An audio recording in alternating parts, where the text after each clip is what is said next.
has indicated a minimum of 1 minute of added time.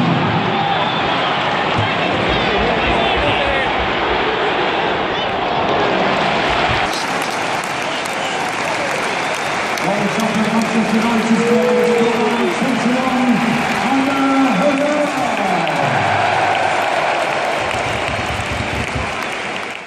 Hey, and welcome everybody to another episode of Two United Fans. Once again, I'm Kyle. And I'm Nach. And what you guys just saw was some awesome footage that our friend Nach over here took while in Manchester. Yeah, I was over in England for a couple of weeks. I'm happy to be back here, by the way. It's fantastic to be in Minnesota. But yeah, I watched a United game, watched them play Arsenal, watched City play Southampton on the final day of the Premier League season. How's it feel to watch real football? I'm back. Lads, I'm back. And it's fun to watch this game with the Vankers. Shit. Can't even ironically do that accent on air. No, it was phenomenal. I will say though, and I say this completely honestly, I'll elaborate on the audio podcast on TUFcast later tonight. The Seattle Sounders CenturyLink Stadium sounds better than both Manchester stadiums. Ooh. In fact, I would go so far as saying the dark clouds sound better than Old Trafford. That's my God's honest opinion, just having sat in the stadium and listened to it all. But yeah, throughout this episode, you'll see a few videos from my trip from the stadiums. But honestly, though, I can't tell you how excited I was to get back and actually watch a game live. I watched some games like late at night at 1:30 in the morning, sitting and watching on streams. To actually be there to see the United play and to see our Duck friend. Our Duck friend was back. He loves hanging out with us. The good luck Duck was back again this weekend. Oh, so great. Brought us good luck, got us a goal against the Cosmos, and said, my job's done here, you guys take care of it. Flew off. We missed you, good luck Duck. We did. But to honor the Duck, which might be the last game we see him, we've made some sweet t-shirts to help us keep going, but also my model Nach here is showing them in all their glory. I think I look better than that Nordic dude whose picture we posted initially. But yeah, you can buy these shirts, $20. We're gonna have them for sale at the Fort Lauderdale game at the tailgate. We might even have an online link available when this episode goes up. So take a look, follow our Twitter feed. You can find that. But what we're gonna do in a couple of minutes here is just talk about that game. Tell you exactly what we thought. Also go listen to TUFcast because we'll elaborate on a few of our points on there too. So let's take a quick break and come back with our analysis of United versus Cosmos. Old Trafford substitution for Manchester United. It goes in the line number 5. Number 20. Robert Van Persie.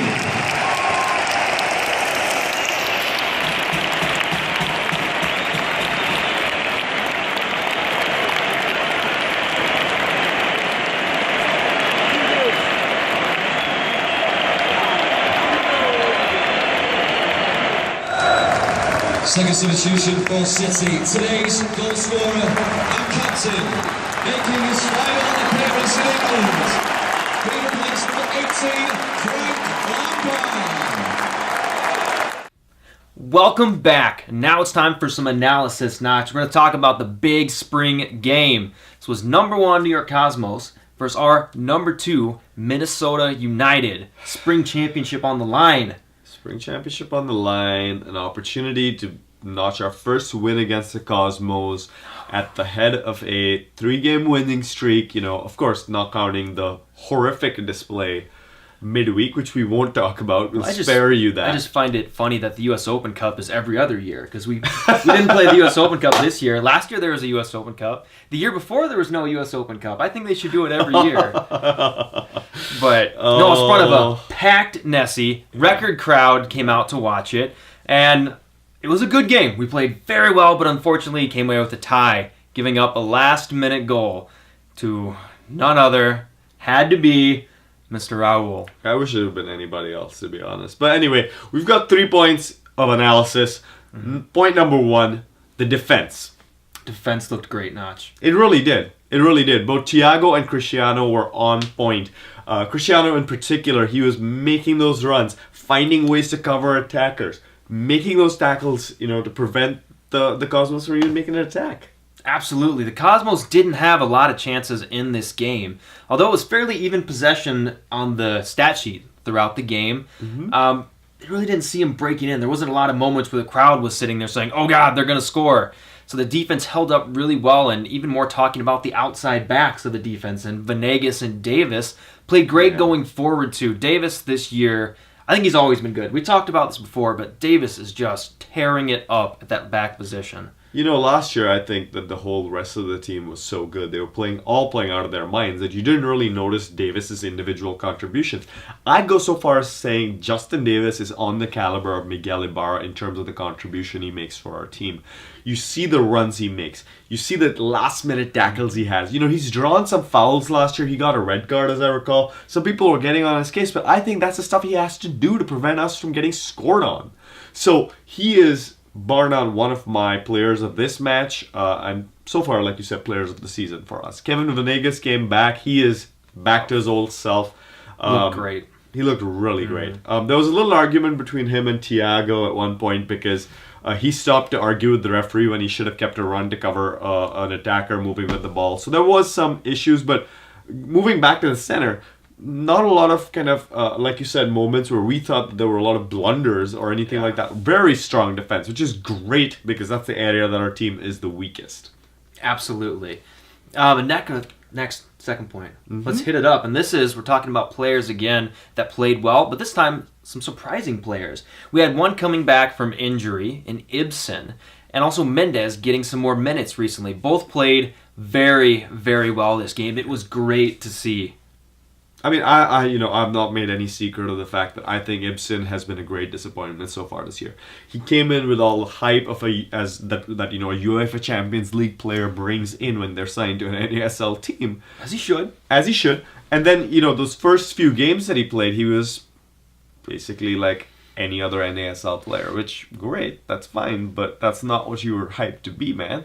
So then he gets injured, and this game he comes back, and he's in control. He's moving the ball around. He's showing some skill. He's passing like a Champions League caliber player. It was incredible to watch him out there. Absolutely, and we hope there's more of this to come because he really helped us control that midfield.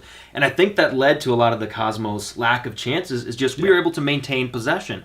We weren't giving up a lot of sloppy balls that let them run at our defense and take advantage of the slowness of our central defense. And it kind of gets me a little excited about that. So I'm loving seeing him going forward, especially since we're going to be seeing some changes with Ibarra being out. But let's talk about Mendez, too, before we go any further. One last point, though, about Ibsen, which is that yes, he did go out with a slight strain, it looked like, of his thigh of some sort. They were talking on the commentary about how he'd been there maybe about 10 minutes too long before being substituted. So that's maybe something to keep an eye on. But like you're saying, Mendez, again, similar issue, actually. He got gassed in about the 64th minute, and it wasn't until about 6 to 7 minutes later that he was subbed out. But man, he came in and he had a disappointing end of last season. He came into the first, I think, 2 or 3 games of this season and had a disappointing display too. A lot of people criticizing him. Yep. But he came into that US Open Cup game and played his head off. In fact, if you see the goal that JC Banks scores in that game, Mendez is right there too. And he made a great run. He passes the ball to Ramirez and then he kind of makes a run into the box. Even in this game, I mean, he was making some runs off the ball that you probably didn't see much of on TV. But if you were there and watching him, because I kept an eye out for him, because I was like, is he back or was this just a one-game thing? He was really good. He's playing his heart out there, which really makes me happy, Yep, the effort is something that we had complained about before, and that really seemed to be there. Even though I have no idea what you're talking about this midweek game. There's a scrimmage or something you watched? But whatever, it's glad to see that he did well there. And both these players, having them right now, coming into form, is awesome. Even though the one holdback that I kind of have with a lot of the positives in this game is it shouldn't have taken till the end of the spring season for the team to be gelling. Love to see it. It's taken too long. But let's move on to our third point, shall we? Point number 3, substitutions and tactics. Kind of goes hand in hand. One of the complaints I've had about the team this year, and especially after the US Open Cup game, is just the fact that we seem to be a one-trick pony. We have this formation where we send our 2 wingbacks up forward to attack, and you've got your 2 holding midfielders, and you got your lone attacker. That's all we know how to play. That's not going to be enough. We need to be changing our formations. We need to be rotating in some of our squaddies with a formation change. And if we don't do that, if we don't play to the other teams, if we keep trying just the same thing over and over and over and over again, I don't think that's going to work so well. I think people are going to have our playbook. Mm-hmm. Yeah, I think a big difference from last year, and something you touched on a little bit, is our players were playing out of their mind last year. And I think it gave us a lot more opportunity to kind of stick with what's working. And we can do it against every other team. But one thing we talked about some of our other shows, and even at the beginning of the year, if you go back and watch, I think it might have been the first one of this season, we talked about how we thought Minnesota United was going to do this year. And one comment that I made was that I really felt that the rest of the league had stepped up more incrementally than United had.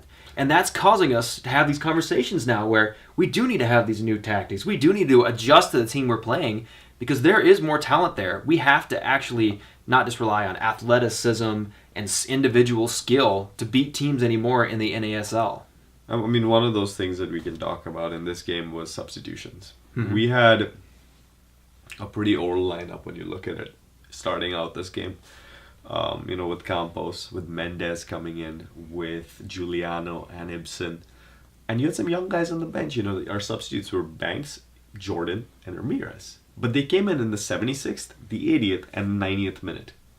You put those young guys on there for some of our older guys early, I mean, that makes a difference. That kind of keeps the Cosmos on maybe more of the back foot. That maybe gets us that second goal that would have put this game away. I don't know. But, I mean, this is something that's been a consistent thing with our coach, is that his use of substitutions has not been necessarily as strategic as maybe some people would prefer. And it brought us success last year. Let's not forget that. But I think there could be more, in my opinion, humble opinion. Mm-hmm. We do have a lot of talent on the bench. That's another thing we've mentioned all year, and yeah, it's hard to criticize when we were leading until the 90th minute. Yeah. But as we've mentioned many times, that 1-goal lead with this team is risky. It is the sloppy goal, a foul. We've had so many games given away where it's a PK's called, ricochet of a ball, Raul just gets in behind. Did you happen to watch that game that you apparently don't even know about? I hypothetically could imagine a game of that. Yeah, sure. Yeah. So anyway, those are our 3 points from this game. On the whole, though, I'm not disappointed. I thought it was a good performance. I'm annoyed because it's the Cosmos, and we could have finally had one against them, but I'm not disappointed. Okay, we'll dig into this more on TUFcast, so go listen to our audio podcast where we talk about this a bit more in detail. But for now, let's take a quick break and come back with our outro.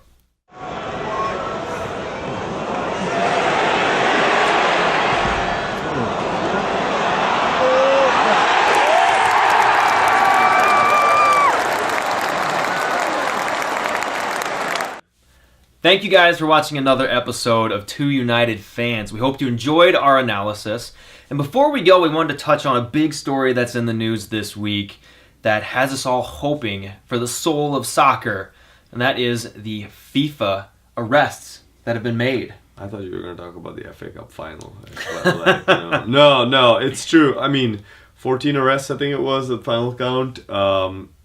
Basically, the whole world is starting to talk about FIFA and soccer. People I don't even know, have never watched a soccer game, are talking to me about Sepp Blatter, which sounds like an abdominal infection of some sort.